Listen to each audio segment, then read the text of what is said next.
Hi, Mystery Recapped here. Today, I'm going to explain a period epic film called Mongol, The Rise of Genghis Khan. Spoilers ahead, watch out, and take care. The premise of the movie is set in the year 1172. The current northwestern Chinese provinces used to be called the Tangut Kingdom, ruled by the dynasty of the same name. There lived several Mongolian tribes, led by their respective leaders, called the Khans. The rivalry between the tribes and the hunger for power within them caused several arguments, battles, and deaths. There are no rules in the world of Mongols, and it is in desperate need of a supreme Khan to lead and unite the people. Yesugai is the Khan of a small tribe in the west. At the beginning of the film, he is traveling with his men and 9-year-old son, Temujin, to look for a wife for the kid. At night, they stop at a friend's tribe to take a rest. Temujin is busy tending to his horse when a girl named Bort approaches him and asks him his name. Temujin introduces himself and tells her the purpose of the trip. On finding out he is looking for a bride, Bort confidently claims that he should marry her. Temujin's father wants to bring home a bride from a stronger tribe for politics, but upon his son's repeated request, Yesugai allows him to choose someone from the friend's tribe instead. Before choosing the girl, Temujin is asked to look for one with strong legs, because only a girl with strong legs can keep her man happy. Temujin does as told and chooses Bort. Their marriage is officiated, but they can only be together after 5 years. Before leaving, Temujin promises to return soon and gives Bort a necklace as a gift to remember him. On the way back to their village, Yesugai and the men take a rest near an inn. They are cautious because a few yards away sits the leader of a rival tribe with his men. Suddenly, the rival Khan sends his men with a bowl of milk as a sign of peace. To return the gesture, Yesugai also sends back a bowl of juice. Yesugai's right-hand man suggests that he let the servant drink the milk first, since they cannot trust their enemies. But Yesugai doesn't want to lose the opportunity to make peace because of suspicion. He drinks the bowl clean, and so does the other Khan. A while later, they continue the journey, but a few minutes in, Yesugai's chest starts to hurt. He falls off the horse and dies. It is clear that the opponents took advantage of his kindness and poisoned him. Poor Temujin goes to his father, but his followers could not care less. It is a tradition for the people to only follow a strong leader. Now that their leader is dead, their main concern is to find a new Khan, not to avenge the old one. In the following scene, Temujin and his mother attend Yesugai's funeral. Yesugai owned a lot of cattle and houses, which are taken over by his right-hand man, Targutai. Temujin's mother curses him and claims that her son will kill him one day. Targutai realizes it is true and makes it his mission to kill Temujin. However, they measure his height, which doesn't reach the upper part of the wheel of a cart. According to the traditions, Mongols do not kill a child, which is why Temujin's life is saved. But Targutai promises to return next winter when Temujin's height will have increased. When winter comes around, Temujin has no place to hide. He remembers his father telling him about God Tengri, who will help him in his time of need. Hence, he goes to the sacred mountain to visit the holy place, but on the way, he accidentally falls into a frozen lake and almost dies. He is rescued by a boy his age named Jamuka. He and his younger brother bring Temujin to their home and give him food. Temujin is grateful to the brothers for saving his life. He offers to be Jamuka's brother by blood. They mix their blood in a bowl of milk and drink it to prove their allegiance to each other. MGK and Megan Fox aren't crazy after all. The following morning, they are confronted by Targutai and his people, who are still looking for Temujin to kill him. They abduct him and take him back to the tribe. But fortunately for Temujin, his height hasn't grown much since the last time, so he has to be held captive until he grows. A kind old man feeds him every day and helps him with his injuries. A few days later, they measure his height again, but it still hasn't gone up. Suddenly, it starts to rain, and everyone goes inside their houses. The old man takes this opportunity to free Temujin. The kid runs for as long as he can, with the wooden plane still stuck around his neck. He goes to the mountains and prays to God Tengri for help. Temujin then sees a white wolf beside the monument of God, and seconds later, the wooden plane is miraculously broken.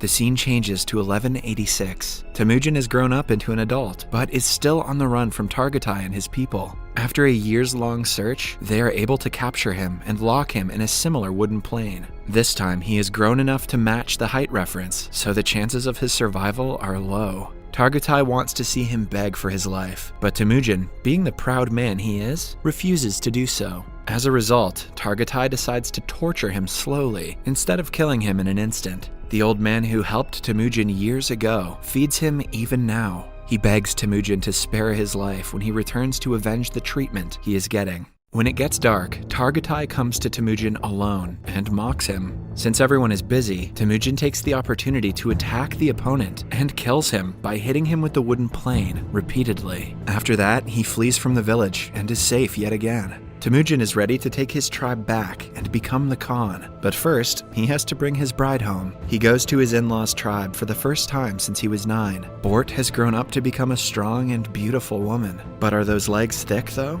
She reveals that she has been waiting for him since she saw him the last time. Temujin receives a coat as a dowry and brings Bort with him. The two go to his mother and sister after several years. They are welcomed wholeheartedly by the family. For the next month, they live the life of their dreams. Temujin and Bort fall deeper in love as spouses, but trouble arises when one day they are attacked by the Merkit tribe. Long ago, Temujin's father kidnapped his mother from the Khan of Merkit. He had vowed to take revenge and is here to steal Bort from Temujin. The couple tries running away, but Temujin is shot with an arrow and Bort is kidnapped to become the wife of the rival Khan. When Temujin gets better, he knows he has to get his wife back, but he cannot do it alone. Hence, he goes to his old blood brother, Jamuka's place. Jamuka has grown up to become the Khan of a powerful tribe himself. He agrees to help, but only after a year, because he is busy with a task at hand. A year passes in the blink of an eye, and the two then set off with their troops to attack the Merkit tribe. They kill all of their men and rob the place before finding a pregnant Bort in one of the huts. She has killed a man whose dead body is lying beside her. Temujin immediately claims that the child is his and takes Bort back. At night, the troops celebrate the win.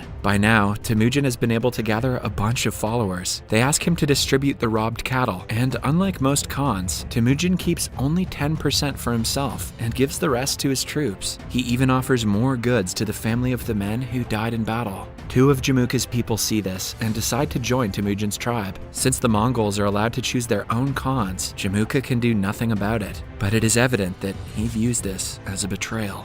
In the following scene, Temujin's soldiers see a man trying to steal their horses. They chase him down and kill him by accident. It turns out that the thief was none other than Jamuka's younger brother. After the incident, Jamuka makes it his mission to kill Temujin, forgetting that he is a brother by blood. He joins hands with another tribe and makes an attack on Temujin's tribe. Temujin knows that his people cannot win the battle because they are heavily outnumbered. Still, he sends the women and children away and makes the men fight with all their might. Even after killing several opponents, Temujin is caught in the end. Jamuka still calls him brother and urges him to beg for mercy. He doesn't want to kill someone who still has strength and pride left in himself. So instead, he makes him a slave and sells him to the brokers. Temujin and the remainder of his men are made to walk several miles across the desert to reach the city that is ruled by the Tangut dynasty. After that, they are kept in the open for people to check and buy as they please. A higher official from the dynasty comes to the market one day and shows interest in buying Temujin. His advisor Monk, however, sees Temujin and can tell he is not the ideal person to be enslaved.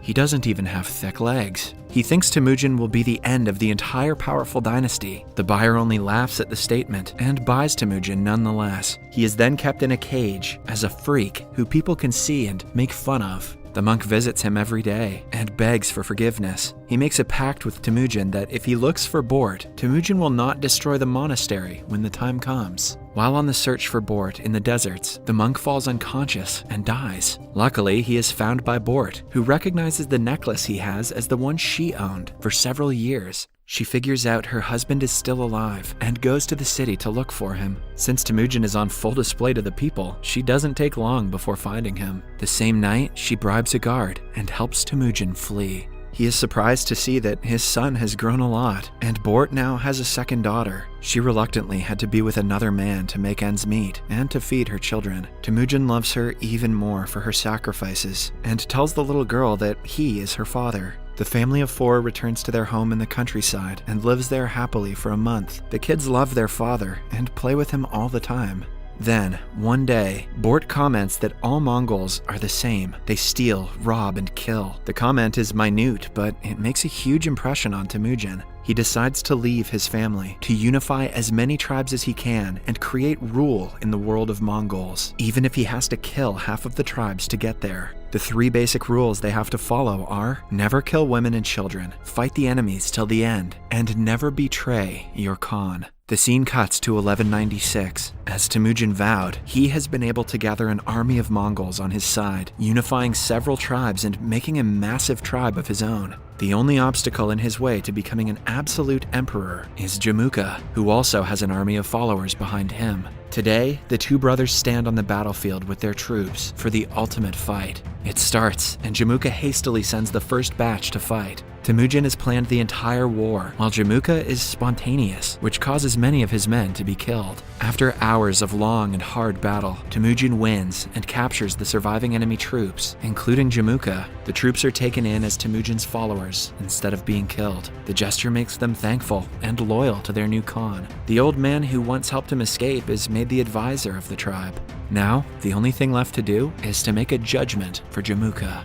The brothers sit with each other and talk about how far they have come in life. Jamuka proudly reveals he would have killed his enemy if he was in Temujin's position right now. This further proves that he and Temujin are not the same, because Temujin allows him to run away.